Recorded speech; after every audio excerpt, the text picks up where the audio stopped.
Breaking 90 is much easier than you think. All you need is the knowledge and the confidence to make informed decisions. Because deep down, you don't think you're good enough to get it done. The dumbest thing. That's possibly true. So after a very good drive, I'm in a great spot. I've got about 1-2-5 to the flag. I hit a pitch and wedge, but the first mistake of the round is I didn't take into account the wind. About a 1-2 club into the face, hit a pitch and wedge, and it's landed about 10 yards short. So after landing short, I want to reduce the risk. So most of our mistakes, especially my mistakes, come from poor wedge shots, thinning it, fatting it. So I often putt around these spots. Your worst putt is nowhere near as bad as your worst chip.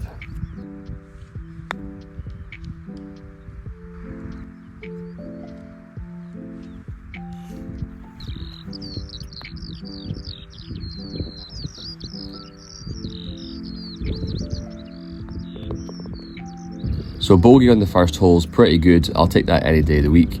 I've got a par 3 now, 151 yards. The bunkers at the front, as you can see, are in play. So I'm clubbing up, making sure I get there with a 7-iron.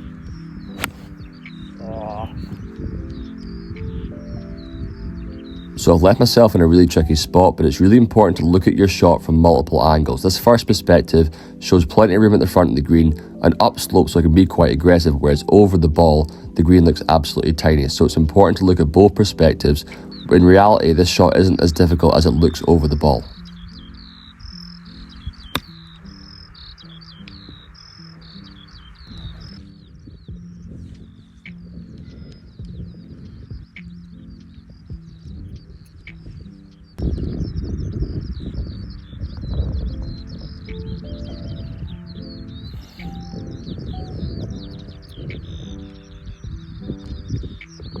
Okay, so 2 over after 2, we're on track to break 90. On the third tee box is OB down the right, and as you can see, there's loads of space down the left-hand side.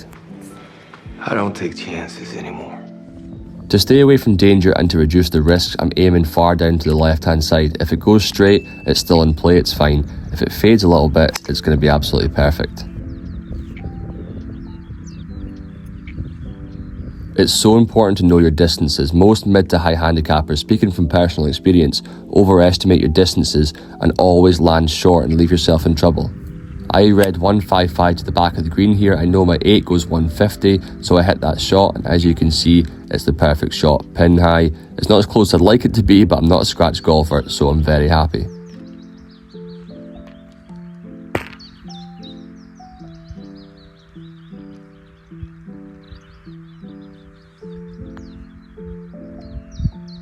Because of good decision making and knowing my distances, I've now got a tap in for par and I'm well on track to break 90 again. Taking that same advice on this par 3, I know that the back of the green is 170, so if I hit a 7 or a 6 iron, it won't reach the back, but it should hit the centre.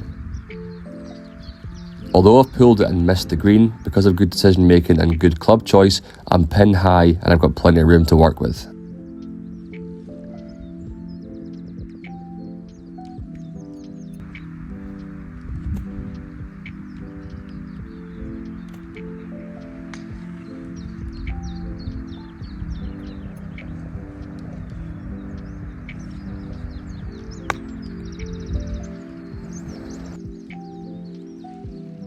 Most mid to high handicappers I play with rush their putts because they want to get it over with. They're already thinking about the next shot, whereas in reality, just take your time, read both sides. And this putt here, on one side I read it dead straight, but looking at the other side, I saw it clearly went right to left, made the putt, got a par, and we're on track to break 90. So this is the exact same situation as 2 holes ago. Right is OB, left is a little bit of trouble, but I'd rather be in play in the bunkers than OB on the right and having to take 3 off the tee. So we're aiming left again. If it goes straight, it's in the bunkers, but we're in play.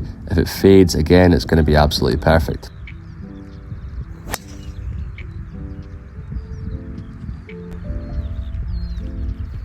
So the greenkeepers here at Carnoustie decided to put the pin in the most difficult spot, but don't be a hero, stay away from danger. I don't want to be in that bunker, and to land it in this 10-yard spot is almost impossible for my handicap, and it's definitely impossible for mid to high handicappers.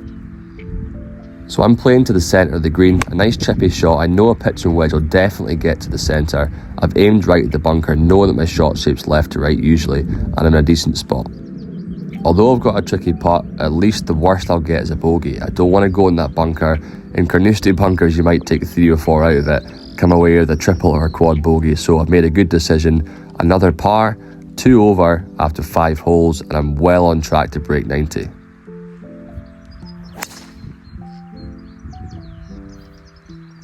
So as you all know, in every single round, we all have a moment like this. Off the tree, out in the middle of the fairway. Oh my God! Okay, it's happening. Everybody stay calm. What's the procedure, everyone? What's the procedure? Stay calm! Wait. Everybody calm down! So most high or mid handicap golfers accumulate their errors. So after one error, they make another one, they make another one, and they come away with triples and quad bogeys, and that's why the score's so high. It's so important not to let your negative mindset overtake your round. Think about the next shot. What can I do to get on the green and get a 2-putt and get on to the next hole? In that situation there, I was just lucky that I went out into the fairway. If I went into the woods, I would have just laid up.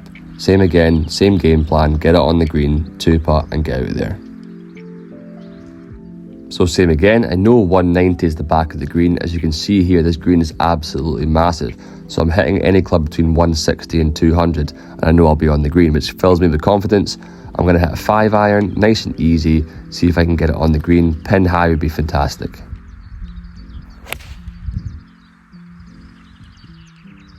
It's so easy to kind of think, oh, the green is tiny, but in reality, most greens are like 30, 40 yards long. So you're hitting between 2 and 3 clubs, and you should get on it. If not, you should try and get pin high at all times. So it's not on the bin lid yet. So as you can see, reading both sides, just double check, take your time. In the past, I would have just walked up to that and hit it dead straight, but looking at the other side, I saw it went right to left, made a more informed decision, and made the putt. Okay, so the 8th hole is a par 5. Par 5s are not scary, they're actually a great chance to score.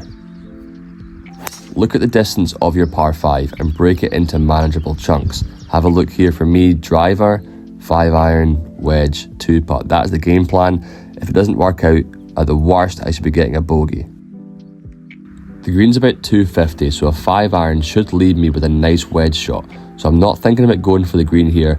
As a higher handicapper, I would hit like a 3-wood or a hybrid to try and get as close to the green as possible, when in reality, you don't actually have to do that.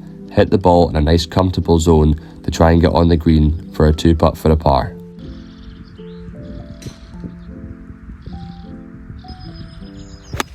So the shot looked good, but it actually came out a touch thin. So it's gone about 20 yards further than I thought it would go. And I've left myself with a very tricky putt. But 3 putts are highly likely in these sort of situations, so don't stress out. It's downhill, it's breaking, it's a very tough putt. The weight's pretty good, but I've misread it and I've left myself a 6-footer. Now, it's quite makeable, but if I miss it, I'm not stressing out. A bogey's fine, especially when we're trying to break 90, we're playing bogey golf.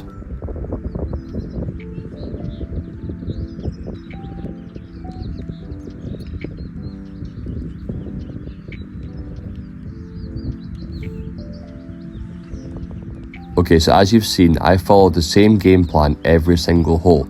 So let's recap on this hole as I go through every single routine. Aiming left to stay away from danger, down the left. If it fades, it's going to be perfect. If it's straight, it's going to be in the rough, but it's safe. I've looked at the distances and I've identified that the danger is on the right side. The bunkers are there, don't go anywhere near. I've got 120 to the back of the green, the flag's at 100, so I can hit a gap wedge and I know it'll get there. Although I've chunked it a touch, I've made a good choice because I'm now pin high instead of being dead short and having a tricky spot. Okay, so I'm taking my time, I'm reading both sides of the hole, making an informed decision based on both reads.